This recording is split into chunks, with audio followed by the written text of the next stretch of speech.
anywhere from 11 o'clock all the way over to like 2 o'clock. So all you gotta do is look in the water and you'll see dolphins. If you're not looking in the water, guys, I can't really help you out with that, okay? You gotta do something to work yourself. So. Yeah, there's dolphins a little bit farther away over towards Ballroom and stuff. So if you're looking for just like dolphins at a distance, there's some off to the right. Of course, there's a lot of closer dolphins up ahead to the left, all behind that tugboat, and up ahead to the right as well.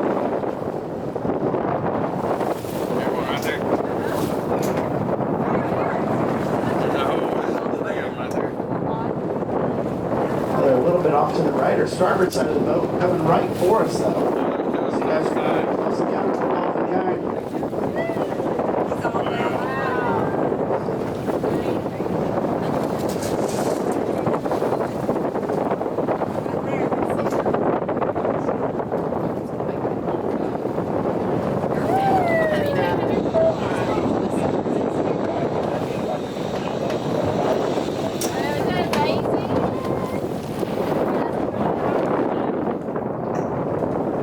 Those dolphins off to the right are starting to sort of splash around a bit. I don't know if you guys saw that. Yeah, right in front of us, guys. These dolphins are coming only a few feet away.